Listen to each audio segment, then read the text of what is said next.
That's incredible. I'm going to read some poems for Mahvash Sabet, who is currently serving a 20-year prison sentence in Evin prison in Tehran for little more than her faith as a Baha'i. I'm going to start with the two poems of her own that I received, though she's written a whole book of beautiful prison poems. There's a copy outside on the table. But my poems don't make sense without hers. So the first one is called Hello Again. Last night, in the midst of unsettled darkness, I found myself at the axis of the earth for a moment, holding it taut between my outstretched arms. And as I struggled to keep those frozen poles apart, I saw I could prepare these icy limbs and melt them wondrously between my two hot palms. So there I stood, on the summit of the loftiest peak, a simple woman, glowing with love again, ready to salute the world once more. And the second poem is called Lights Out, the second of Sabet's poems. Weary but wakeful, feverish but still, fixed on the evasive bulb that winks on the wall, thinking surely it's time for lights out, longing for darkness, for the total blackout. Trapped in distress, caught in this bad dream, the dust under my feet untouchable as shame. Flat on the cold ground, a span for a bed, lying side by side with a blanket on my head. And the female guards shift, keeping vigil till dawn, eyes moving everywhere, watching everyone. Sounds of the rosary, the round of muttered words, fish lips moving, the glance of a praying bird. Till another hour passes in friendly chat, in soft talk of secrets or a sudden spat, with some snoring, others wheezing, some whispering, rustling, sneezing, filled the space with coughs and groans, suffocated sobs, incessant moans.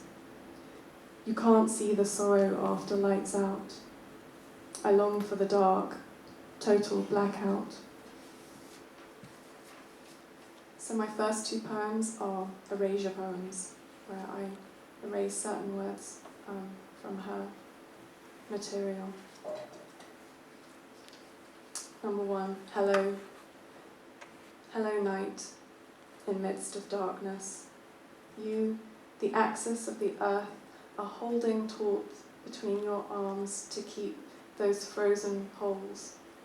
You saw you could, these icy limbs, and melt them, too hot. So there, the summit of the glowing love again, ready to salute the world. 2. Total blackout.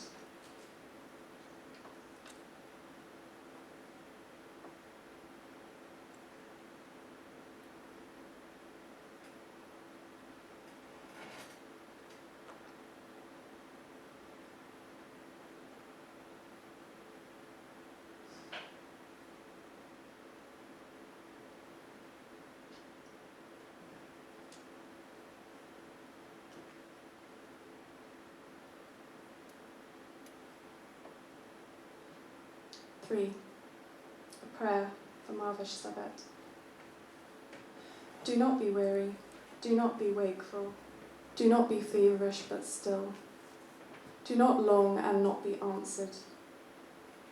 Do not in distress, do not in this bad dream, do not untouchable as shame.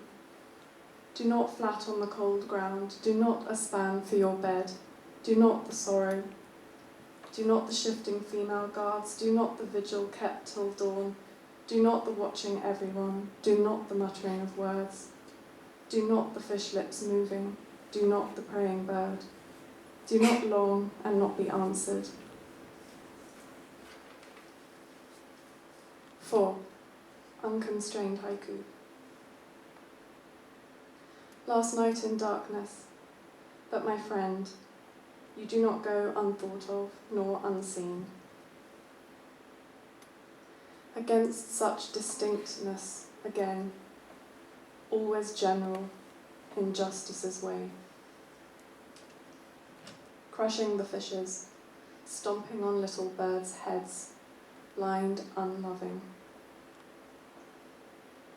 How far this silence out into the sky? How long to bear collapse of space?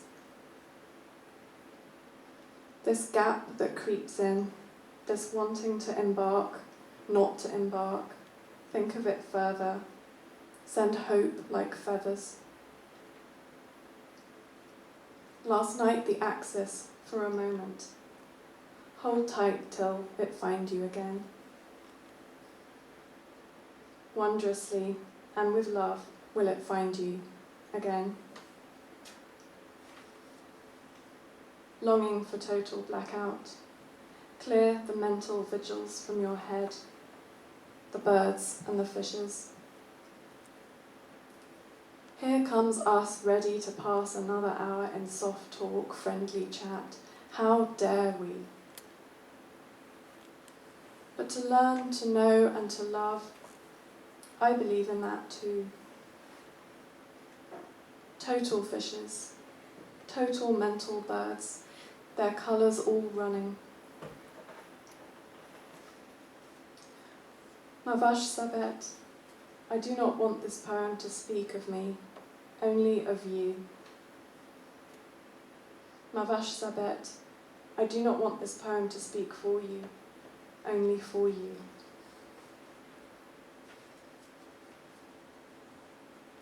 Finally, number 5.